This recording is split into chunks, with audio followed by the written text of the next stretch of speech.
What's happening, folks, and welcome to an episode of Stars of Tomorrow. Not many of these left because FM22 is not far away from, well, still not far away, not a million miles with being released, so there will be a point when these videos stop. In case you're new to this series, guys, I'll explain that in a second, but first of all, hit the like button down below, subscribe as well for daily content on this channel. Down below, my second channel, Resident Evil's on there. We've really got cracking with that series now. It's finally getting into a flow of how to record all these different things I want to do. And my Discord down below, and my Twitch channel on Fridays, Saturdays and Mondays, work and other things permitting. So in case you're wondering, guys, and in case you're wondering how this series works, look at Young Talent on Foot Manager. I'm going to see how they get on the course of their careers, and gives you guys a heads up before you sign them, rather than spending 20, 30, whatever million pound on a player, and unfortunately it doesn't work out. It gives you a bit more information on the player, how he might develop. So today's player is Yari Verschaeren. If that's wrong, I do apologise to his family and also fans of him and them. He's a midfielder / winger. He can play wide, but I think he's more central. He's got a potential rating of 170, so I've set that on these videos, guys. I do set the max potential. It can fluctuate. Even me doing these, I did a few tests as we start in the database. We start in the database and see if it changed, and it does. So not everyone will get the 170 rating, but this is basically the best version you can get of him with the maximum potential. So I do manually set that to the highest one because you want to see what the best it can be is. That's otherwise you're gonna be, you know what I mean? It's just, you want to see the best version of the player, don't you? In these reviews. So straight away, nicely balanced. 15 technique, 14 passing, good technique and crossing, technical stats across the board, good mental as well, great vision. Leans me to more of a central player. No player traits. What's his contract information looking like? There's no release clause in his contract. What's his weak foot? Left foot reasonable, very strong right foot. So not too bad on either foot. You know, it's not going to be a problem, I don't think, massively.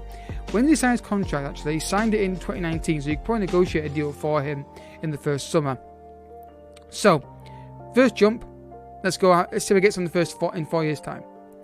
Alright, folks. So he's still at Anderlecht. And straight away you can see the passing and first to 15, 16 dribbling and technique, great vision. Pace not amazing but not useless. We've got some new player traits on him here. We've got gets forward when he can, tries killer balls often, plays 1-2s and dictates tempo. So he's been playing AMC mainly this season for Anderlecht. He can play wide as well, like I said. Me personally, I'd want more pace there, but he's got the dribbling stats there. So, you know what I mean? It's not terrible, but I think you'd probably use him more in a central area. So how has he got on injury wise? Pretty damn good. There's nothing there really concerning me massively that would be something to mark against him. So first year we got 7 goals winners. This is all in the Belgian league, obviously. Then you got 7-4, 13-7, and 12-12. So definitely play if you're thinking about, if you're doing a Belgian, you're doing an Anderlecht save maybe, and you're thinking of keeping him, definitely will perform well for you. And I think ready for a move elsewhere. Linked with moves to Chelsea and Everton. I don't think Chelsea will sign him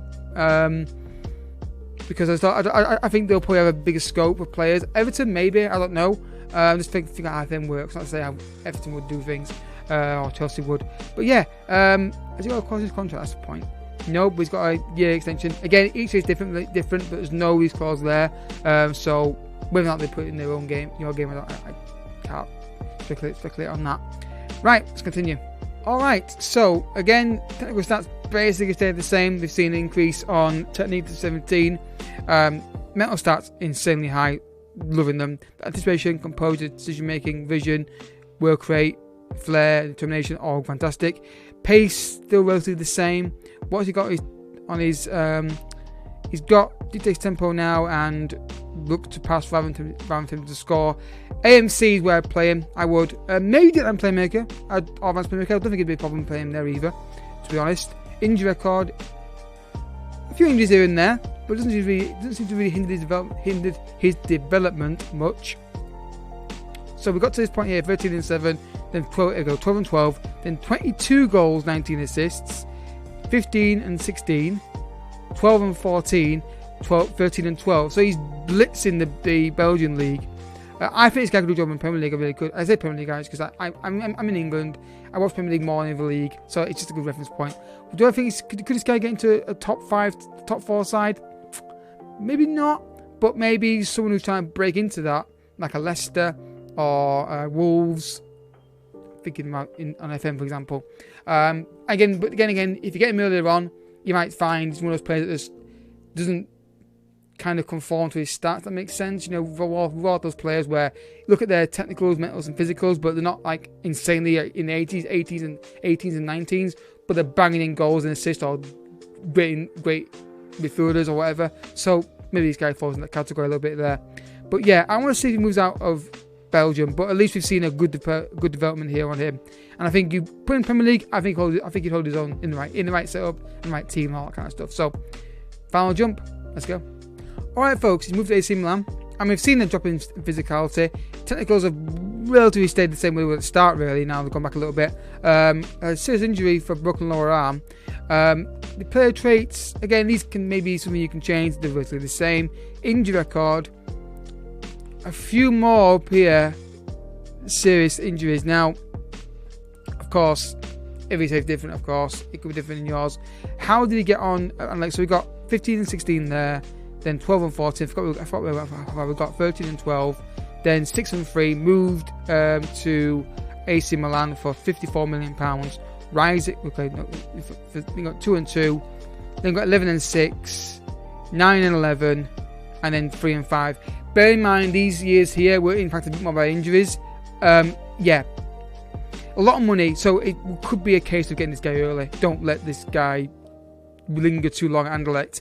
When he starts getting established, the fee naturally goes up because the player gets more valuable as an asset to sell. But I like him. I think you can play him wide. I think we've seen earlier on that he did play wide and score some goals there. I think you can play him in a variety of roles in the central area midfield, D-line playmaker, advanced playmaker, an attacker midfielder area. Again, versatile, but again, we didn't see it early free, did we? But it would be something that you definitely want to get early on. You don't want to be messing around with this guy later on, because obviously the fee, as you see there, has gone up massively. But yeah, your thoughts down below in the comment section, guys. Have you signed this guy yourself? What do you think? How much do you think he's? What kind of team do you think he's suited for? So people in the comment section can get involved there. You can see that. If you've got a player you want to look at, guys, there's not going to be many more opportunities now to do this because FIFA's starting soon, so that'll be coming on channel in a big way soon as well. But this series will very likely return for FM22. I've got about 4 more players I want to do, and then that'll probably be it. I'd like to get to 100 episodes of this series, but I've got to find the right players that make sense to do that for. Now, we could do redos on players a bit. If there's any players from like early on, what I might do is look back at some of the players who maybe didn't quite develop and then reset their potential and then redo them again. I don't know if I'll do that or not.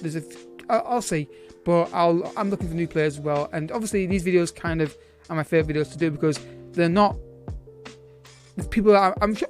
That's a question, guys. Who is still playing the old version of FM, or still playing? If you come into this video after FM22 is already out and you're still playing FM21, let me know in the comment section. I'd be curious if people actually come and watch videos back when they play the older games or still playing the older games. So that's why I do videos, because it's not just the cycle of this current FM, which at the time of recording is FM21, obviously, as you can tell by the title. But I always feel like not everyone buys the game every year or can afford to buy the game every year or wants to buy the game every year. They might say, I might buy a game and skip a year. Buy FM21, don't buy FM22, buy FM23. I don't know if I'm sure people do that. I'm sure they do. But yeah, if you do that or something similar, let me know in the comment section. Down below, guys, like I said, my Discord down below. My second channel is down there as well. Resident Evil on there. I've got new games planned to come on there as well. Don't forget, Twitch channel, Fridays, Saturday, Mondays. I'm trying to think of a save to finish the FM streams on to get everything up and running, and I want to do it. But don't forget, hit the subscribe button to keep up to date with FM content. Hit the like button, it really does help the channel out, and I'll catch you all next time.